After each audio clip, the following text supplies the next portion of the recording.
That's right, that's right. So yeah, so Gary and Lynn, do you want to explain your background, or do you want me to give a bit more of an intro? How I explain it, I must say, for all that Troy says that day, first thing he says to me when you walk in, he said, I hope you're heading for some really hard-hitting questions. That was really good. I gave you some of the good ones on page 3. Yeah. But my background is, I started life as in teaching for about 15 years in Melbourne, and then came up here and had my own business various businesses for a number of years.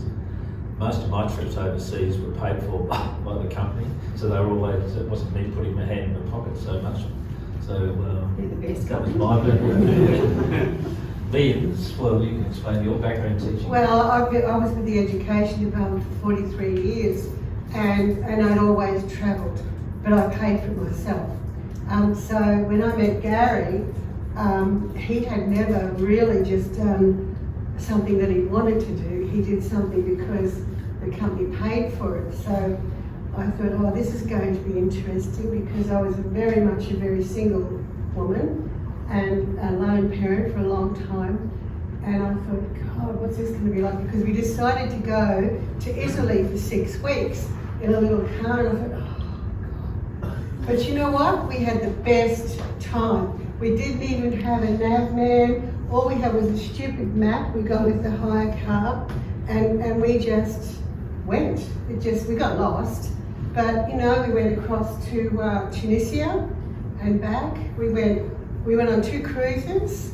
We just had a great time, and we got on really well. And I thought, well, he's a keeper. So one of the things, of course, because we were both with RFS at the time, you just don't know how much you really need, and I had no idea how wealth could be accumulated, and I must admit it was sort of with some sort of fear that we thought, well, let's retire, let's go and live overseas, and we'll see when we come back.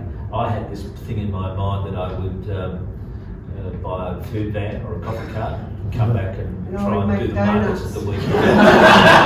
And Lynn could cook, and she could do the scones and all that sort of stuff. So, but after 2 years, it was quite amazing. We lived life pretty well. We bought a motorhome and what have you, lived overseas for that period of time and come back. And we've got considerably more money than what we started with. So this is going back in the good days when interest rates were somewhat better than what they probably are now. But it was an eye-opener to see that we really did have enough, and why would I go about working part-time when we're doing all right and financially, you know, keeping ahead of things, in which we managed to do all the way through. So, you know, that was one of the big things for us, is that have we got enough? Yes, we did have enough, and we continue just to sort of to go along. So that's the background to it anyway. As well. So in talking about living for 2 years in the motorhome, during that time we parked our motorhome up in Lisbon,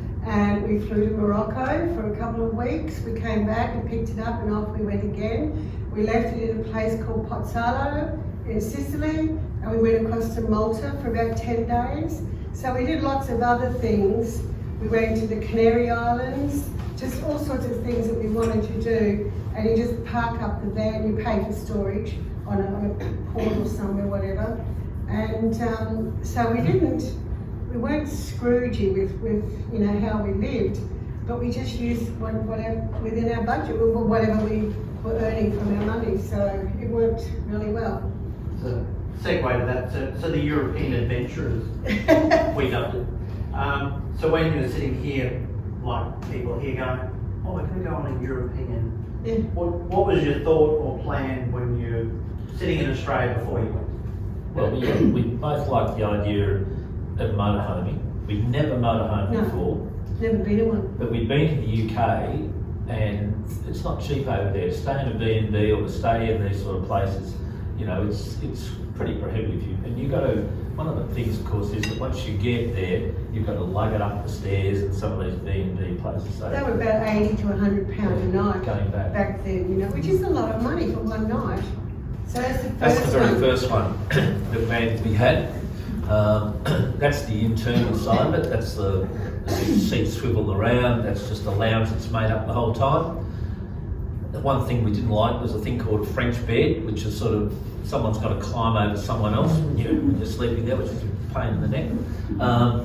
Then just jumping fairly quick, well, that's it there, we were parked on somewhere. That's in 2 years' time we sold that.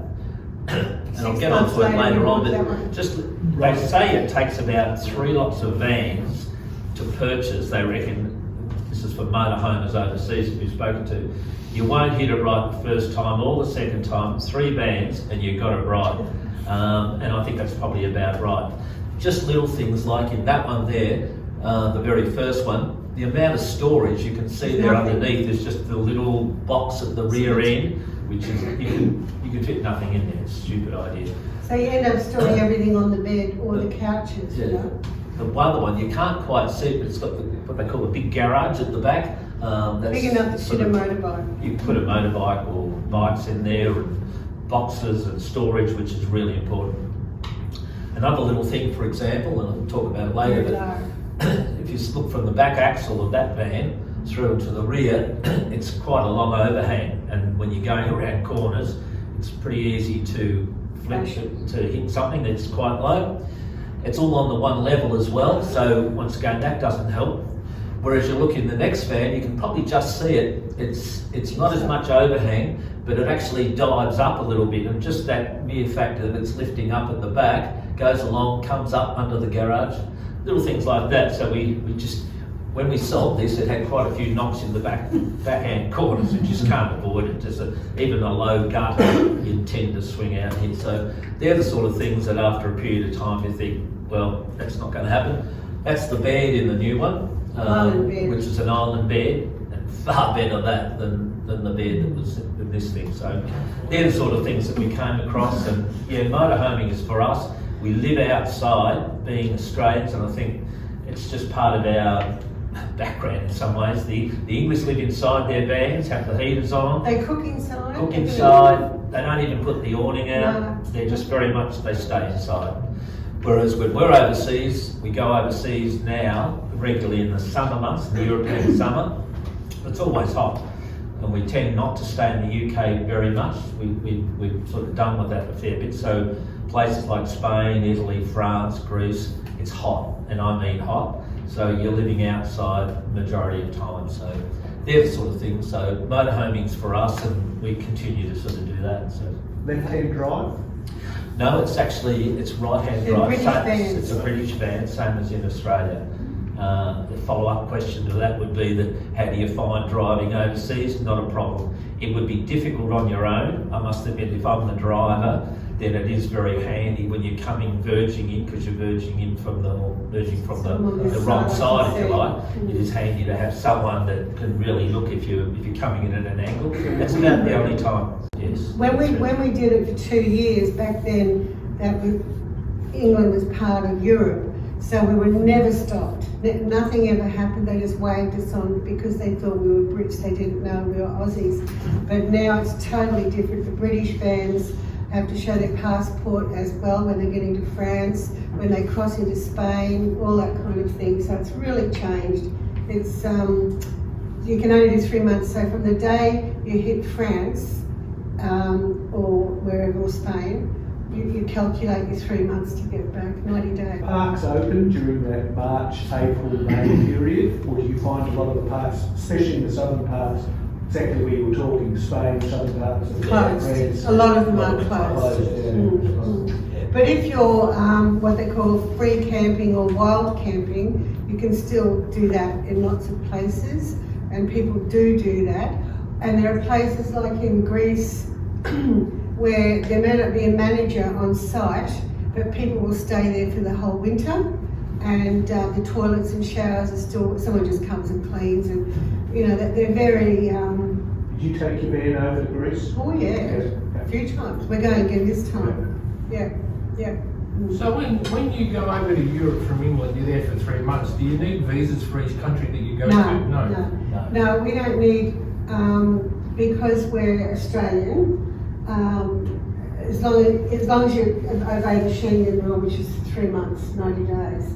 So, no, there's no visas. So you can drive around Europe for 9 months. days and then make sure you head back to England. Yes. Yes. Or some people go down to Morocco, like some people that spend a lot of time in Spain, they'll go down to Morocco for 3 months. There's a huge group of people that live all along the coast, Essaouira and all those places in Morocco, and then go back again for another 3 months. Well, Some of them go to Croatia. Croatia as well. Croatia's Croatia's very becoming popular. very, very popular, and the roads are fantastic Yes. in Croatia. The parks are great. Yep. So that's really going to be a coming area that people are going to go to, I'm sure, for one of the reasons being it's a non-Schengen place. It's also quite inexpensive. Insurance. Yeah, insurance When I is- had one in the US, the insurance cost an absolute fortune if you Yes. didn't live there. Yes. Yeah. You've got the same problem. Yes. Absolutely. Mm. Insurance is around about, in fact, I've tried it out a number of years ago, and I'm sure it's from what I'm reading at the moment will be the same, is that if you fill in the forms and get a quote online and put the same address and get a quote, but then if you declare that you're an Australian Yeah. or non-UK resident, it's around about 2.5 times Like the the amount. Brisbane So Park.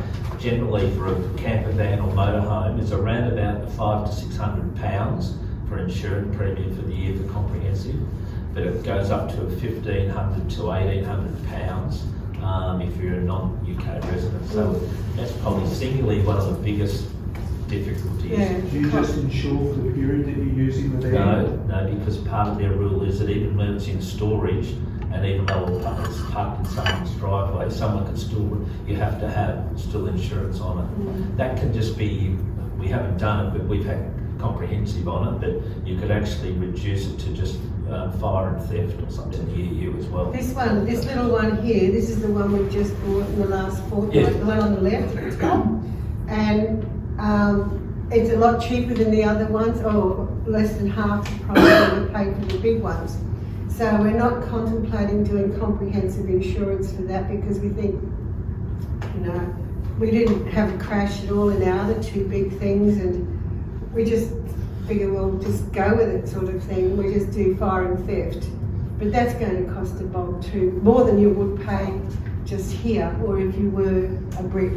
But it's the costs are, when you want to do something, that's what it costs, To give you an idea, we paid just close to 90,000 Australian this one. dollars for the short song, Yeah. which has got everything in it. It's very comfortable. It was just 8.6 metres long, so it's quite a size. It had great storage. Everything about it was great. But the only reason we sold that really was because we came back in or started 2019 just as COVID, and we were fortunate that we had friends over there. We went down to our storage where it was and picked it up for us, brought it back, got rid of all the stuff and sold it for us, which enabled us then to buy The that, caravan. which was the caravan The truck. setup. So we sort of got rid of one cost or unit and bought that one, so which we've just got rid of, and that's I'd say it's a cheapie. We'll only probably put third-party property, fire and theft on that Yes. one. It was just over the £20,000 mark. So yes, so some of the roads, particularly you may have seen them on TV. There's one that we've travelled, which I think it's illegal to travel now, but it's called the Amalfi Coast, and the Amalfi Coast is a very well-known track along the west coast of Italy. And it's only about 35 miles long, but it can take you 3.5, 4 hours to manage to go there. You toot your horn, you go into tunnels, and in our case with that chausson, you back, you go forward, you back, and what have you. So having a caravan over there, you can see why people just don't do it. In the caravan, In England they do. in England they do it before, but we've spent lots of time in Spain. We've probably spent 3 or 4 different times. We've gone back to Greece. They don't worry about having the overhang branches. They're great parks, but they're not highly civilised in terms of, in Australia we have parks that have got a pad now, a concrete pad, and everyone parks there. We all park the same way.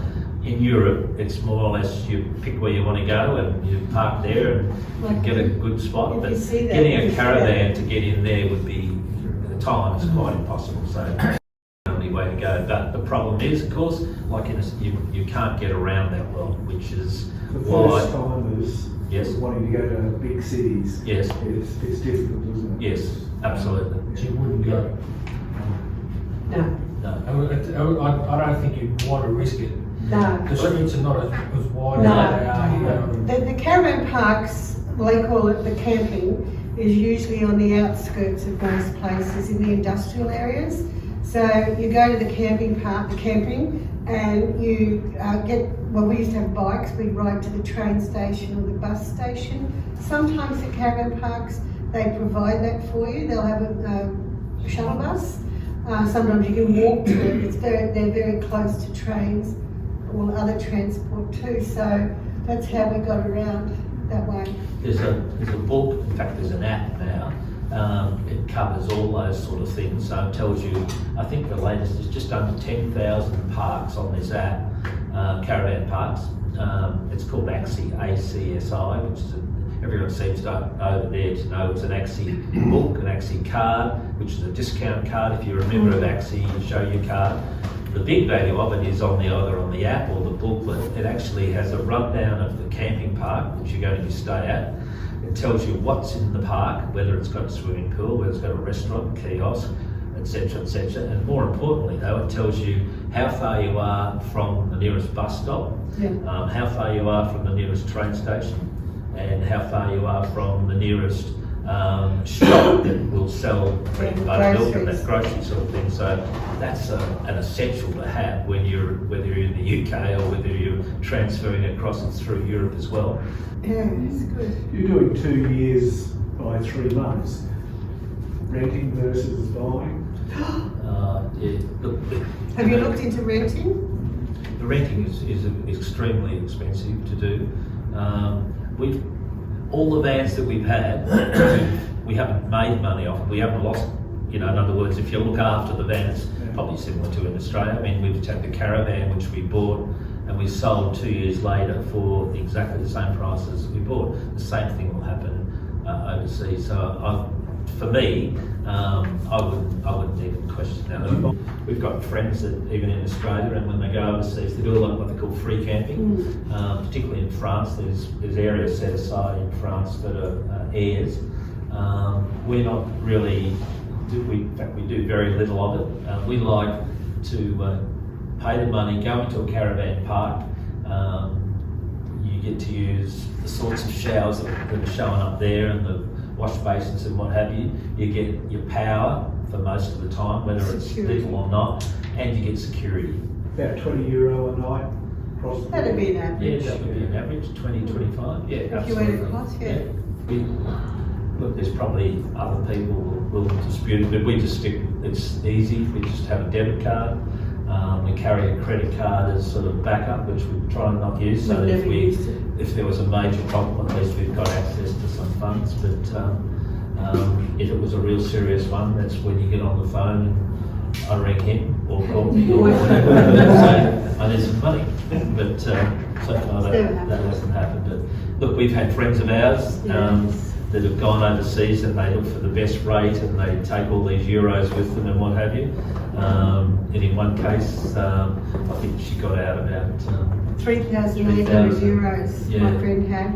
And she had a boat in the Mediterranean and gone, stolen. well, particularly two elderly ladies Women, on their own. And the money went sort of that night, the first night they were there, went through the boat. So Using a debit card, you get rid of the foreign tax or the foreign fees from the bank. Yeah. we tried Well, that. we've moved everything over to Macquarie now because the transactions are cheaper, and it's never been onerous at all. No, you should Telephone, try. do you get a local SIM? Yes, definitely. Yeah. With Skype. With Skype, there's Instagram, there's Messenger. We do you keep in contact back in Australia with that, and we do have a SIM card, which is a localised one. Well, local in that, well, there's a company called Popit, P-O-P-I-T, which gives, I think it's £50, and you get 100 gigabytes for the 30 days. So that more than covers us. We can watch a lot of things. It's actually 5G, so you can actually watch a couple of Netflix and what have you without sort of intruding too much into it. So we would use that. Wi-Fi freely available through Europe?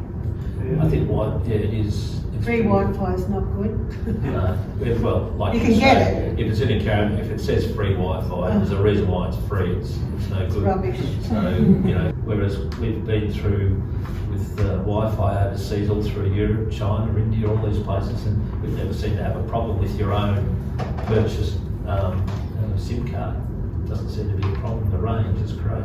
You mainly use your iPad always, haven't you? Yes, we always use the iPad. This time we'll take a laptop with us as well, but we'll have the 2 phones, an iPad, and we'll just hotspot, which is another thing. We've probably we've in the past used a GPS called Copilot. It's purchasable.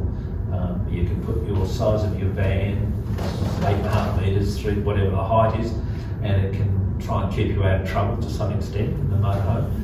We put that on the iPad, and that suspended sort of thing over the front dashboard. So that's also another important thing. So we'll have that iPad for that, the phone in case we need it, and the other phone for contact. So we think we've sort of got it covered in that way. You certainly need to have some sort of GPS, whether it's Google Maps pre-downloaded, in Australia, so you can run it offline as well. With that, I was telling you about AXI, they also give you the compass bearing, the coordinates. So you can just put that into Copilot or whatever what you're using, and it will take you to the spot. So it's all doable. Probably the only benefit of COVID that when we first used to chat over there would be Skype. Yeah. Yes. Don't even know how to work out Skype anymore. It's such old tech, but we'll have clients. We'll literally do a review. We've got clients travelling all over Australia and the world at the moment, and they'll jump out with the iPad on Zoom and press the button. It's like sitting having a conversation. Yes. We don't do that. Share screens and all those things. Once you get there now, you hit you've been here to talk to in person. Yeah. But yeah, it's making it easier. Oh, When you first went, Yes. things were Absolutely. difficult, and we just noticed with overseas clients, it's so much easier now. Yeah. The bit boring, more financial things that are left behind. So you go overseas, great. What happens with the house? Oh. Well, the house, we've tried both. We've had the rental thing, which was a disaster. Mainly, partly because of the people that were in there, but more importantly, the rental agency sold their business to a disreputable person, and who's now been Probably in jail. debarred or in jail. So that was one issue that we had. So never again, we came back to a real mess. So now we use house sitters, and we've used house sitters for the last 4, 5, 6 years probably, and we don't have a problem. We interview them. We're on a site. There's a number of sites, but the one that we use is Aussie House Sitters, and they've got references and so Police checks. Police checks done. It's quite easy to put an ad on there. It's very user friendly. That's probably a big one. Oh, it is. It is. You can have cameras, but it seems in Queensland you just get to watch the juveniles Yes. stuff. Yeah. It gets posted, nothing happens. So that doesn't seem the solution. Others have not a big fan of people selling up to go. No. Because then you're out of markets. It's a bit of a risk. And we're in a little tiny cul-de-sac too, so all of the people, so the 6 people there, they've been there, we've now had the house nearly 20 years now, so all of them are stayed, retired people, and so it's a very quiet place and everybody looks out for each other, so there's been no security problems. You make sure that everything is on a direct debit, so our rates, doesn't matter what, electricity, telephone, it all just comes through, automatically gets deducted out. So, we don't expect to get any insurances. money. The only thing you're going to get is if you a speeding fine from wherever, but I don't think they'd even find us there anyway. So we don't get mail, and as I say, everything's paid for online before or as we're going. It's easy. Jumping back to your Aussie adventures via van. Yes. Because we might have some interest in that. Yes. Yep. Okay, you chose a caravan in Australia. Yes. So you sort of touched on that. Yeah, before, well, it's almost the reverse. Australia it's just so big, and public transport is not great when you go. I mean, we've tended to go up and down from the New South Wales South Coast down to Eden and back up a few times, and then we've gone right up to Cairns and whatever, turn around, come back, gone inland from Queensland and so on with the caravan. And the last 2 years that we've had it, getting around there would be a problem with a motorhome, and I see the motorhomes that we've come across, a lot of them even now are towing vans, but I figure if you're going to tow something, little Suzuki or a caravan. little Jimny or whatever, I don't know, I think I would rather tow a caravan, park the caravan up, leave it, and then we've found it really useful with our car just to chuff off, and we do day trips and what have you. So as I said, the reverse of that is in Europe, because public transport is so good. You're always pretty close, being confined, you are always close to a train or a bus. There's more people, Yeah. And the size of van you selected? We had a 21 big foot. debate. 21 foot twin axle, Beautiful. and it was we bought that new, and That's not it. That's not it. that's actually another one there. Yeah. I think if you go one, it's the same setup. That's Same it thing, there. that's ours. And I think for them we paid something like $62,000 for it 2.5 years ago at the Caravan and Camping Show here on the Gold Coast, and we just sold it a few weeks ago or thereabouts for just on 60, switching over 60. So we got the use out of it for 2 years, and so financially, it was good. I mean, the prices are just the second-hand vans are set to go higher and higher, and crazy prices. That one's got lots of wheels on there too. Be nice, be nice. Where do you do most of the buying and selling here? To find, if you, we went to the caravan show. Yes. Oh, yeah. That's brand new, but if you were looking around to see people unloading like yourselves, where's a good site to go to for that? Well, we sold that. We got the most calls from using Marketplace, just inundated with calls. We were on caravansales.com, which cost a lot of money, $150 to be on that, which didn't bring the benefits of it at all. Had I think 2 calls in about 3 weeks. So The top trap to avoid, firstly in Australia caravan? My parents tend to go home school holidays and shake my head every time.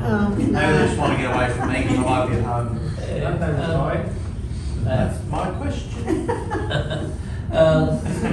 look, I think look at a calendar. the negativity for us, keeping in mind our caravanning has been done in the last couple of years following COVID or part of COVID, and that there's been an influx of people wanting to do caravanning, and it's really put the dampener, I think, on getting away, because you've got to book everywhere, which takes the spontaneity and the fact that if you get somewhere and you get a really good site, as we've done on a couple of places up, particularly around Harvey Bay, there's a few spots there at Torquay and Pyoba, and we get on the beach. right on the beach, and you're looking at this is fantastic.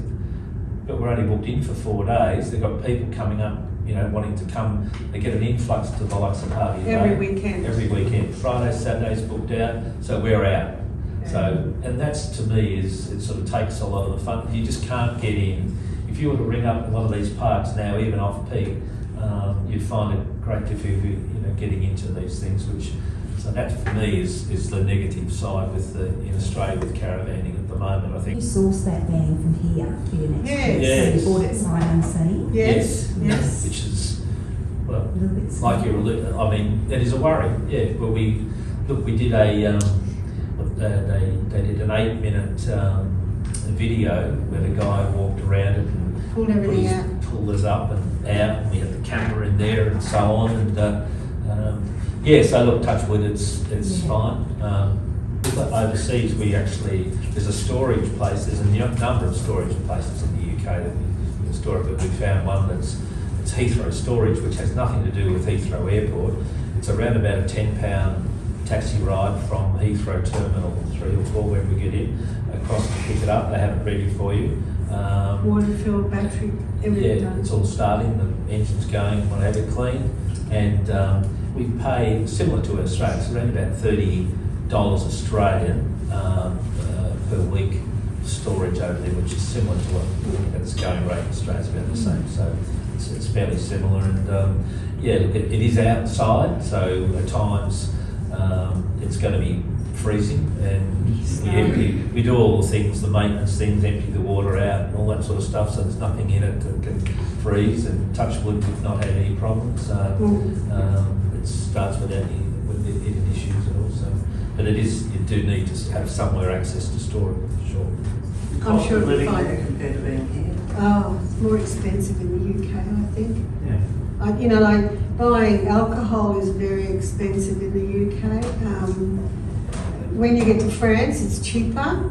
Spain is cheaper. Italy, Greece, but the UK is more expensive. That's for the Scandinavian countries. Oh. We've been through Denmark, we've been into Norway, Finland, Sweden, and they're up another notch as well. So from the UK. Denmark especially. Denmark's got all these taxes on everything. It just makes everything really expensive. The most amazing top 5, top 10 you can't wait to go back, or just went? Greece. Countries. Well, you've been everywhere much, so. Well, the islands of Greece, we've been to quite a few. Like one time, we were coming across France towards the end of our 5 months, and the weather sets in and it just rained. So we just drove straight across France, went back to to England, and stored the van. We flew to the Canary Islands, and then another time we flew to Greece, to Crete. And you know, the fares then were quite cheap, really, because of Ryanair and those things. You just take pull along. And in Crete, we spent 3 weeks just driving around. So we love the Greek islands. This time we're going to a few different ones. In 2017, we went across to a little island called Kythera, where my girlfriend was having a 60th birthday party. So 38 people came from Brisbane and the Gold Coast to celebrate her birthday. And there was a camping park there, but it was only for little vans, like we couldn't get our truck in there at all. So we drove down the street, pulled up, and this lady came out. She said, "Oh, are you looking for a room?" You know, and so we had this studio apartment for €38 a night with everything in it. It's just amazing. For a whole week, we stayed right on the beach. So, you know, I think Greece is very Italy is just picturesque. It's just everywhere you turn, there's a monument or incredible. Just love it. Yeah, I think for me it would be Italy, but I think I mentioned before about the West Coast being the popular one. If you travel down the Amalfi Coast, we've done that, and I wouldn't be rushing We're back not to that doing one. it again. But on the other side, on the East Coast, which is the Brindisi, Bari, Ancona, Viesta, that Lecce. side is very much. It's not as developed tourism-wise, but it's equally as good. Beautiful. And I think that's going to become very popular.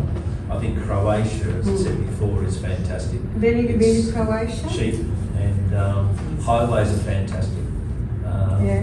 You know, no problems about there at all. It's an exciting place. Greece, particularly the Peloponnese, I don't fall in love with Athens Oh, and no. that Piraeus and Athena. I don't like that part of it that much, but the Peloponnese and the islands are great. So Croatia, did you go around the top part of No, No. or did you go over on the a We took ferry. a ferry. Yeah, yes, yeah. It's faster, and sometimes they're not cheap. The ferries are not cheap. But if you work out how long it's going to take you to get around in fuel and overnight camping, the ferries aren't too bad. Like this one we're doing this year will be about $845 Australian return for our little van and the two of us on the ferry. And I'm picking one that leaves 1:30 in the afternoon and gets at 10 o'clock at night. But sometimes you've got to go overnight so that you can get a cabin and you pay for that. So, and some of them you can camp on board. Many times we've camped on board and you sleep in your own motorhome on board the ferry from Italy to Greece and Greece to Italy. And that's pretty interesting, you know. And they plug you into the power of the top here, it's incredible. Finally, for me, the other two would be the island of Sicily, which is Yes. part of Italy. Sicily is a fascinating place. Yes. We'll definitely go back there. Yeah. And the island of Malta, which we've been to. And Have you been go- to Malta? Go back there as Yeah, well. it's It there, is, isn't it amazing? beautiful. Oh, So that would be my 4 or 5. What about medical? well, I've had to go to the doctor twice, and they just charge you $50. You know, you just make an appointment to see a doctor and, Are they accessible everywhere? oh yeah, I'd say so. And I've had to have 2 teeth pulled out at different times, one in Spain and one in Czechoslovakia. And usually the management of the caravan park can tell you how to do that, and they'll even make appointments for you too. So I hurt my wrist, so I fell off my bike and I went into a French hospital. The doctor couldn't speak French, but one of the nurses did. And of course, Gary's trying to find a place to park the truck. You know what hospitals are like. So I was in there by myself, but that's okay. And eventually found a place to park and came down and I don't know, $150 or something, just $50. Normal to what you would do in Australia. Yeah. Do you take insurance? We take the credit card insurance, that's all we do. Ever claimed on Yes, it? Yeah. we Yeah, have we've been claimed on several it times. several times. Pardon? The Westpac one, but Macquarie, we've just swapped over and they do the same. In fact, their fees are a little bit less than what we've now got. They cover COVID. They're not as all-encompassing as perhaps that you get, but we're at the age now, of over 70, that we're limited with what you can do and also the length of time that we go. So it's becoming, if we were to take out individual travel insurance, that would be, well, we just don't do it. They just ask too many questions of how long you're going for. Well, if it's more than 90 days and you're over 70 years of age, then they don't allow that. We're over 65. So we're happy with the travel insurance that we get with the credit card. Our friends that do the same thing, and Yeah, you know, we've claimed on it with medical. We've claimed on a couple Gary of got the things. flu on a cruise in South America, and all the doctor kept saying, "You have got insurance, haven't you? You haven't got insurance." $3,900 later for nothing, and even though the flu, whatever it is, tablets, you know, like incredible prices. Like you get them here for $5. They're $35. But I mean, we had the money to pay for it, but some people may not. You know, that's where it's difficult for people. You know, I guess the Maybe- questions we get asked more frequently than most would be, but what about your children? We've got 5 kids, children between us, and 7 grandchildren. So I mean, yeah, we miss them. We Don't spend. tell them where you're going. We don't tell them. They don't listen anyway. You know, No, they it'll be 4 weeks' time. They say, "Are you overseas, eh?" "Yeah, we left last week." Gary does Instagram. He'll do a blog sort of thing and photos, and then we'll ring one of them for a birthday, and they'll say, "Well, where are you now?" You know. But it's a bit like people They don't pay attention. that downsize from a 3-bedroom to a 4-bedroom place. I'll get the grandkids might come and stay. Yeah. And they come once a year for 2 days and that's it. So I guess what we're saying is, yeah, we miss the grandkids and the kids to some extent, but you know, there's so many ways of keeping in contact. And if I was to put my life on hold, saying to myself all the time, well, what about the grandkids and who's going to look after them and who's going to babysit? You'll never do anything. So you just got to look after yourself. You've looked after the kids, I think, long enough, and it's, you know, in our case, they've got enough money to, if they want to babysit, they'll pay for the bloody thing, you know. So They got I so don't have much any money. problems about doing that. I guess to answer your question, if you're thinking about it, you do it. You'll make mistakes. I mean, you know, we've had days where they've been less than fantastic when we've been over the season. You think, God, I don't know how we got ourselves into this, but eventually it solves, and you just do it, and there'll be a way out of it. I think just look on the good side rather than anything else. So if you're thinking about it, and one of the reasons is you're here, then just do it. On behalf of everyone, we just thank you.